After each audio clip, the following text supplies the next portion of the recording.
Amadou météo ya ira ka fogo bi kile koni o be faria kusobe femi finteni o fene fanga be bonya o la femi koni anga jimi tawe kanga to ka jimi sanga ani wakati tabarikala olu ye bilasirali maaw kan k'u janto min na fɛn caman bɛ yen ni dɔnbagalajɛw y'a fɔ maaw ka janto kɛw la ji nafa ka bon kosɛbɛ ma ale ka kɛnɛya yɛrɛ sabatili la k'a sɔrɔ hali ma fura ta fana tumuta o bɛ an don an ka bi sɔgɔmada in na kibaruyaw la bakurubaw la min bɛ tali kɛ kulikurukaw ka marabolo ɲɛma ni o ye kolonɛli lamini kapori sanogo ale kɔni kɛlen don ka baaraba minnu boloda kulikoro mara kɔnɔ a baara ninnu y'a yira jaabiw y'a yira k'a fɔ a nana nakuna sabula kɛlen don ka wulikajɔ minnu kɛ ka kulikoro yɛrɛ bila sen jɔnjɔn ka baarakɛla minnu tun ye maa salabatɔw ye n'u bɛ baaraw bila ka taa u yɛrɛ ka ciw fɛ a y'o bɛɛ lajɛlen bɔ jɔ lakɔlikaramɔgɔw ni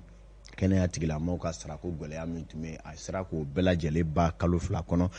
an sera ka s'a ma ka taa ɲininka a ye fɛɛrɛ jumɛn sɔrɔ ka sigi sen kan ka bi san 6 san 5 ni gɛlɛya minnu bɛ kulikoro ka se ka olu ba kalo 2 kɔnɔ an bɛna gouverneur ka fɛɛrɛ sigilenw lamɛn sɔgɔmada in na don kibaru ale kɛnɛ kanan na an bɛ taa gawukaw fɛ bingali mun kɛra T-Site ni Mali finitigila ka dɔn ta yan na u ka ye commandant de zone ma ɲɛma min bɛ n'o ye commandant de théâtre S ye ale ye wulikajɔ kɛ opération Maliko cogoya la colonel major Tumani Kone ka se ka taa ɲɛda maaw ka yɔrɔ ninnu na ani minnu yɛrɛ ta yan na n'u suturaliw kɛra ka se ka dugawu ta olu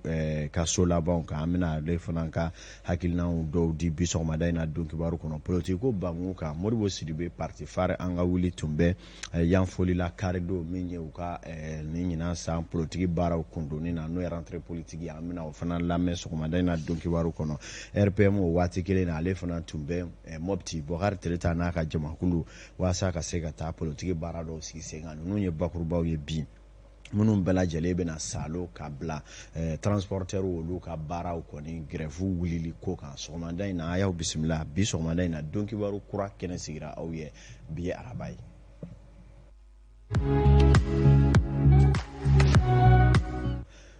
n y'a fɔ ten tɔ bi ye araba ye min ye mars kalo tile 24 san 2021 jamana in fantan 4 bɛɛ lajɛlen fɛ minnu bɛ yen n'olu bɛ soli ka wuli ka u ka jabaranisow ani kumasow kalanso groupe Renouveau a kibaruya di bolofara siraw la aw ni ce a y'aw bisimila n'aw ye sugantili kɛ aw ma fili aw tɛ jalaki kibaruyaw la bakurubaw bɛ tali kɛ i n'a fɔ an y'a fɔ cogoya min na min bɛ tali kɛ an ka transporteur minnu bɛ yen n'olu ka baara ɲɛsinnen don dugutaa ko ni bolimafɛn ko ɲɛw ma dugubaw ni dugudamisɛnninw ni togodaw ni ɲɔgɔn cɛ ma olu kɔni tun ye tile 3 baara bila dɔ daminɛ kunungo min kɔni kɛra sababu ye ka se ka boli fɛn fɛn bɛ yen ni olu bɛ maaw ta ka se u seyɔrɔw la k'a daminɛ kamiyɔnbaw sotaramaw takisiw ani hali moto takisi minnu bɛ yen n'olu tun bɛ k'u jeniyɔrɔ fin u bɛɛ lajɛlen ye baara jɔ kunungo a ma sɔrɔla k'a fɔ samasumali dɔ b'u ni an ka jamana faamaw olu ni ɲɔgɔn cɛ musakaw saraliko ani sariya dɔw bɛ transport koɲɛw kɔnɔna la kunun kɔni kɛra waati gɛlɛnba ye sabula sɔgɔmaya fan fɛ u ye baaraw kɔni jɔ kirini wɔyɔma wuli nka wula bɛ se kuma min na minnu ye parantiw ye olu kɔni bɔra ka yɛrɛ dugu kɔnɔ minnu ye pinɛw jeni yɔrɔ dɔw la ka se ka maa minnu bɛ yen n'u b'a la ka maa dɔw ta k'u dayirimɛw sɔrɔ k'o bɛɛ lajɛlen bali ko yɛrɛ kɔni juru caani la kosɛbɛ mɔgɔ kɔni y'a jira k'a fɔ ni nin ko in tora senna bi ani sini a ko tɔ de bɛ gɛlɛya kosɛbɛ ka ɲɛsin jamanadenw ma kɛrɛnkɛrɛnnenya cogoba tɛ maa minnu bolo ani minnu yɛrɛ dayirimɛ bɛɛ lajɛlen dulonnen don transport ko la minnu yɛrɛ bɛ n'o ye sannikɛlaw ye détaillants feerekɛlaw olu ka jɛkulu yɛrɛ fana tilayɔrɔba 2 ye sabula fankelen y'a jira k'a fɔ olu sen t'a la nka fan dɔ in fana wulila k'a fɔ u sen b'a la o bɛɛ kɛra samasumali ye ko in na k'a dɔn k'a fɔ ko in yɛrɛ a gɛlɛyara kosɛbɛ maaw dalen kɔfɛ dugutila fɛ kibaruyaw bɔra ka bi k'a fɔ grève kɔni bɔra a ma min ye bi t'a la bilen sini yɛrɛ t'a la k'a na dan kunungo ma min ye kibaruya jɔnjɔn jumɛn ni bɛnkan jumɛnw sɔrɔla min ye Isa Kawa Sidibe bi jamukan kɔnɔ ale n'o tɔ bugunatigɛ ni pereperelatigɛw bɛɛ lajɛlen lase aw ma ladiriya ale kɔnɔ nka min ye dakurunya kelen ye k'aw ladɔnniya k'a fɔ gɛlɛya fanga bonyalen don kosɛbɛ jamana faamaw ale ni k'a dɔ transporteur ka lapsa jɛkulu ni ɲɔgɔn cɛ minnu kunfɔlɔw bɛ tali kɛ péage ta ni ka segin sarali hakɛ musaka minnu bɛ di waati ni waati ani ka taa se permis ko kun ka kɔrɔfɔ gɛlɛya dɔw la ni sigikafɔw kɛra sababu ye ka se ka ko in duga o de bɛna kɛ jamanaden bɛɛ lajɛlen ka hakilina jɔnjɔn anw ye an bɛ waati min na i ko sisan n'an bɔra yen nɔ an y'a fɔ ten tɔ min ye a ka ca san caman ye Mali marabolo la Kulikoro min ye marabolo filanan ye ale tun kɛlen don gwɛlɛyaba marabolo ye sabula fɛn o fɛn bɛ ni o bɛ se ka ɲɛnabɔ ɲɛtigiw ni ɲɛyɛlɛ cɛ o bɛɛ tun kɛlen don ko gɛlɛnba ye Kulikoro mara kɔnɔ wa waati ni waati ko in tɔ tuma la ka kɛ kurabakɔrɔ ka ganko ye sarako sɛbɛnfura ko fɛn o fɛn jamana ka foroba cakɛbaw ni marabolo cakɛlaw ye gɛlɛyaba tun bɛ kan Kulikoro ale mara kɔnɔna la nin waati laban ta min kɛra gɛlɛyaba ye o ye lakɔli karamɔgɔ minnu bɛ marabolo cogoya la ni jamana ka cakɛlaw don ka se kɛnɛya tigilama dɔw ma olu kɔni ka sara tun tɛ sɔrɔ kalo kelen bilen fɔ kalo kelen ani tile 20 kalo kelen ni tile 15 min yɛrɛ kɛra sababu ye kala yɛrɛ wulila Mali fan bɛɛ fɛ ka tɛmɛ Kulikoro mara yɔrɔ dɔw kan sabula lakɔli karamɔgɔw kɔni wulila u deliko la ka se ka baara yɛrɛ bila sa k'a fɔ ni sara yɛrɛ ma sɔrɔ don o don maɲumanko ko fana y'a ta gɛlɛya ye gouverneur kura min sigira Kulikoro mara la ni o ye colonel Lamini Kapori Sanogo ale kɔni ye ko in sintora ta biɲɛ ma an bɛ don min na i ko bi a yɛrɛ k'a fɔ Kulikoro kalo 2 kɔnɔ baara ninnu gɛlɛya banna ko sara yɛrɛ bi sɔrɔ ka sɔrɔ kalo yɛrɛ ma se tile 20 yɛrɛ ma fɔlɔ kɔni kɛra ne bɛ se o sa ye an wulila ka se gouverneur ma ka se k'a ɲininka a sera ka fɛɛrɛw jumɛnw sigi sen kan waasa ni gɛlɛya ninnu bɛ se ka duga kalo 2 kɔnɔ a ma sɔrɔla k'a fɔ min tun bɛ senna san caman an ka gouverneur lamɛn. Ya fɔlɔ tun ye fonctionnaire n'a fɔ collectivité territoriale fonctionnaire minnu ka wari bɛ bɔ faso ka kɛsiba la budget la ani trésor donc olu tun bɛ gɛlɛya la gɛlɛya min a bɛ san 4 san 3 kɔ bɔ u ka sara ni tɔw sara la fonctionnaire état ka fonctionnaire kun mana sara kalo tile 20 par exemple olu ta tun bɛ sɔrɔ fo kalo min bɛ da o kan o tile 15 donc o tun ye gɛlɛya ye gɛlɛyaba de don parce que fonctionnaire ka hakɛ fɔlɔ ye a ka sara de i bɛ min d'a ma n'a ye baara min kɛ a ka kan faso ka a ka sara d'a ma donc u tun bɛ boliboli caman kɛ u ma se ka ɲɛ sɔrɔ a la bon n collègue tɔw bɛɛ nana an ye hakili falen kɛ u y'a kuma fɔ ɲɛna préfet b'o la président du conseil régional ni conseil de cercle b'o la ani maire ani directeur d'académie ni trésor baarakɛlaw ɲɛmɔgɔ ani budget ɲɛmɔgɔ ni contrôle financier ɲɛmɔgɔ donc u nana u y'a fɔ ɲɛna an kan ka sigi ka baara kɛ baara min b'a to mɔgɔw bɛ se k'u ka sara sɔrɔ joona n y'a fɔ ma o ka nɔgɔ an ka gafe min n'an b'o cari bɛɛ ka se k'i jɔyɔrɔ fin cogo min na an y'o gafe fɔlɔ kɛ o kɔfɛ an ye mɔgɔw convier réunion na o réunion na syndicat éducation enseignants ka syndicat tun b'o la personnel sanitaire fana ka syndicat tun b'o la ani n ye maa minnu fɔ nin ye bɛɛ tun b'a la an ye lajɛrɛ kɛ o lajɛrɛ la an ye bɛɛ ka baara fi ɲɛna gɛlɛya bɛ yɔrɔ min na an y'o kuma fɔ min kan ka min kɛ an y'o fɔ bon o kɔfɛ salle yɛrɛ kɔnɔ an ye réseau de créer réseau de communication WhatsApp ne yɛrɛ b'a la o bɛ ne permet n k'a dɔn k'a fɔ gɛlɛya mana kɛ maa min ka yɔrɔ la an ka se k'o dɔn an ka se k'o sutivɛ k'o tigi wele k'a fɔ i ka baara kɛ tan donc o kɔfɛ an ye bɛɛ bila bɛɛ ka t'i ka baara kɛ parce que mɔgɔ n'i bilala baara la i kan k'i jɔyɔrɔ fa de o de don parce que mɔgɔ kelen tɛ se ka mɔgɔ jama tɔɲɔ o man ɲi quoi an bɛ tile min na an k'o dabila donc o de kɔfɛ bɛɛ y'i ka baara kɛ kalo tɛmɛnen février la u ka wari sɔrɔ je crois avant le 25 donc nin kalo in fana la an bɛ yɔrɔ min na hakili la traitement bɛɛ kɛla ka ban n bɛ se k'a fɔ n'Ala sɔnna nin kalo in fana la u bɛ wari sɔrɔ avant le 25 donc an kɔni an b'an cɛsiri c'est à dire ni bɛɛ y'i ka baara kɛ hakili la degun tɛ maliyɛnw tɛ degun sɔrɔ o bɛɛ k'i ka baara kɛ bani voilà bɛɛ k'i ka baara kɛ voilà mɔgɔw ka bɛn ka bɛɛ k'i ka baara kɛ bani ni bɛɛ y'i ka baara kɛ mɔgɔw bɛ lafiya sɔrɔ voilà. Tabarikala colonel Lamini Kapori Sanogo Kulikoro mara gouverneur kura do an n'a masalala kosɛbɛ masala mun kɔnɔ a y'a sɛmɛntiya an ye k'a yira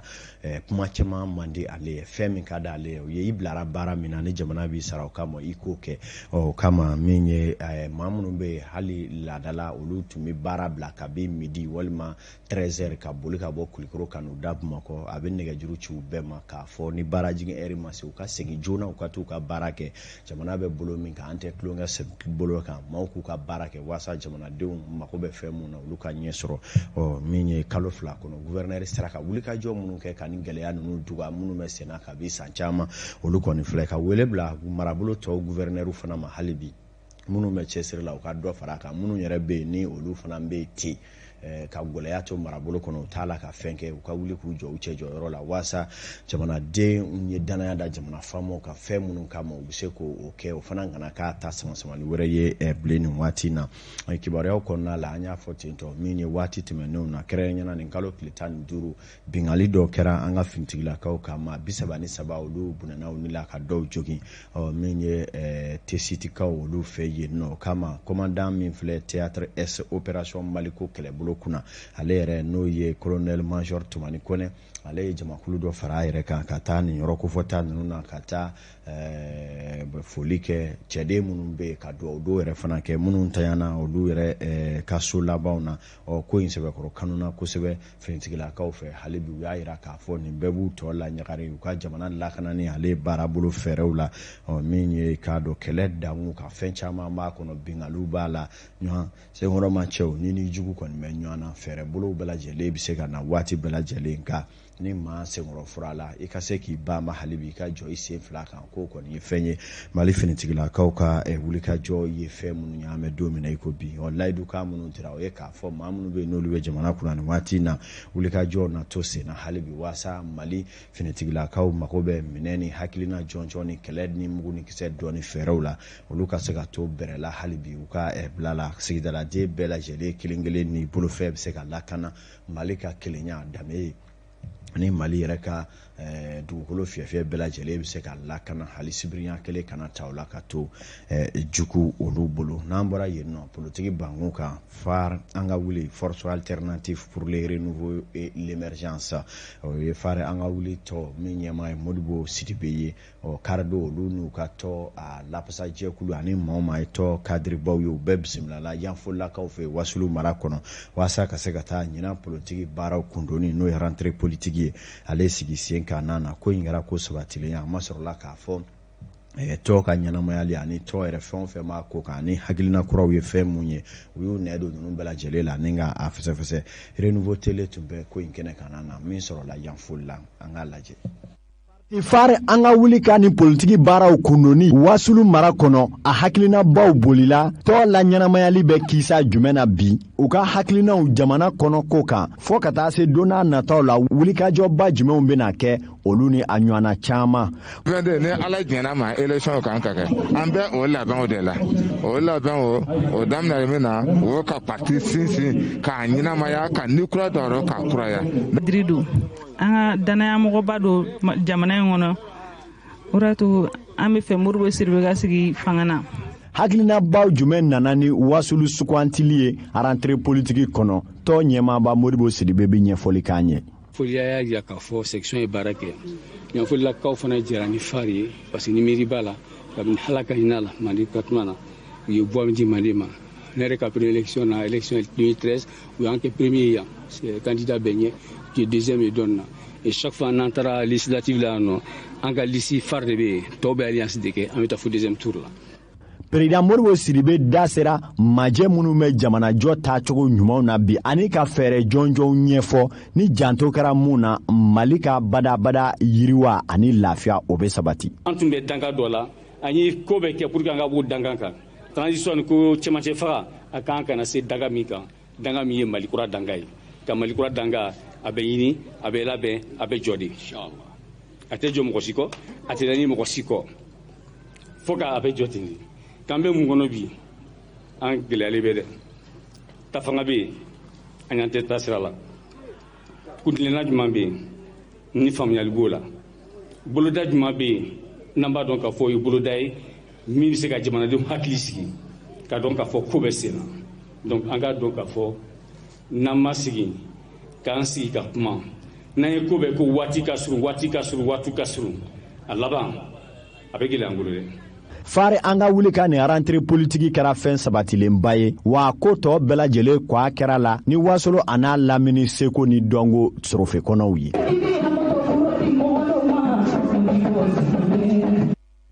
wasulu min ye k'a dɔn k'a fɔ yanfola a n'a mara conseiller maa caman bɛ minnu bɛ fari an ka wuli co ala nin waati in na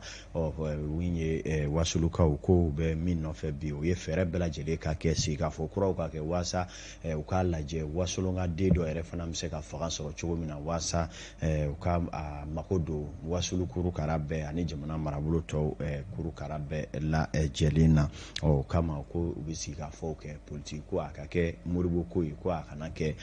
politique ko yɛrɛ ye o kumaw sɛbɛkɔrɔ manana nin kɛnɛ in kana na kosɛbɛ n'an bɔra yan an bɛ to politique gafeba kɔnɔ gesedalaw fana ni o ye rassemblement pour le Mali RPM Bokari Tereta ale n'a ka cɛdenw fana bisimilara Mopti jɔakun laban tɛmɛnen kɔnɔna la min bɛ tali kɛ tɔ kadiri minnu bɛ yen n'o dɔ ye